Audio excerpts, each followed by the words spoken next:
sure it's the same for everyone, but the things I most remember about the trips I do are the stories I hear and the people I meet. In fact, it is these stories and characters which tend to dominate the segments we film for Queensland Weekender. It's those special stories told by genuine characters that tend to define the visitor experience and bring it to life. And this is what we are trying to portray in the series, highlighting the essence of the quintessential Queensland holiday experience. So, how can you create epic stories and colourful characters that people love, remember and share?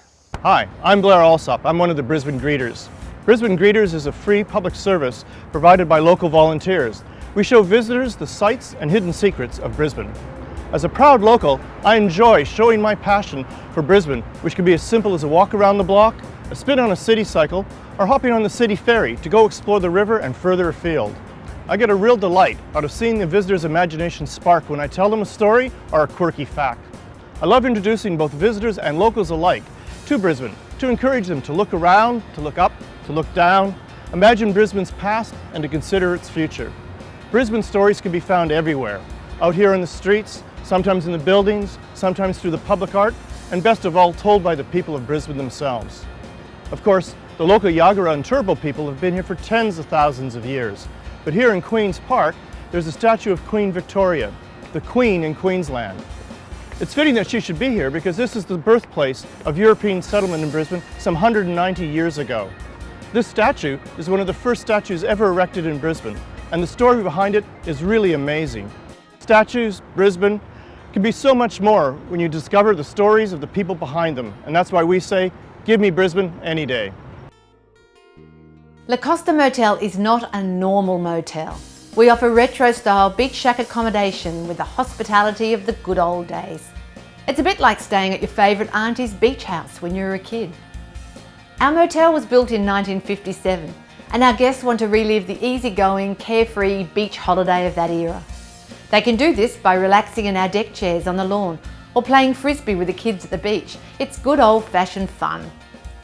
For those guests who really want to revisit the 1950s, we offer vintage vanity makeovers. Guests can dress up with their professional hair, makeup and costumes, retro style, and get their photo taken around the iconic motel and funky restaurants in the vicinity.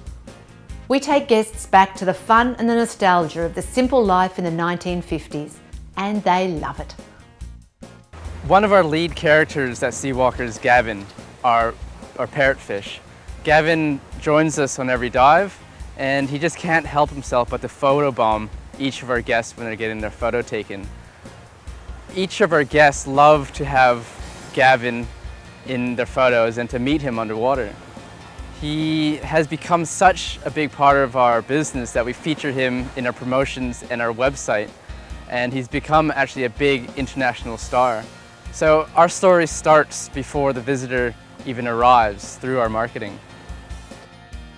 We're seen as a little cheeky and free-spirited up here in North Queensland, so our guests throw a bit of Aussie humour into the experience.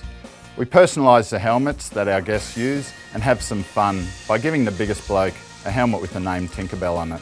Creates a fun mood for the trip. Our guests feel a little like Tarzan flying through the treetops. We tell our guests that the jungle surfing is the best way to escape their complex lives and reconnect with nature, a bit like when Jane first met Tarzan. Smoking ceremony is very important to us here. It's more like a barrier for you.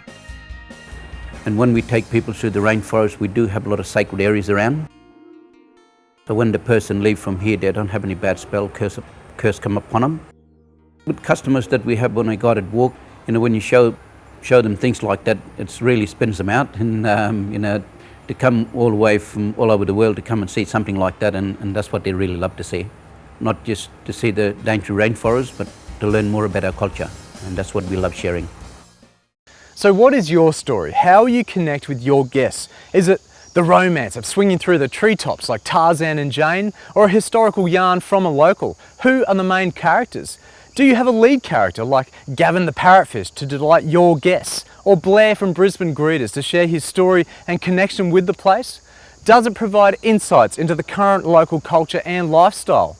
or the opportunity to relive the experiences of our ancestors. Whatever your story, it's important you have one. Stories connect your guests with the people and place, as this is what your guests will remember about the destination and tell others about when they reminisce about their trip. So how does your experience become part of your guest's life story, and how will it make it memorable for them?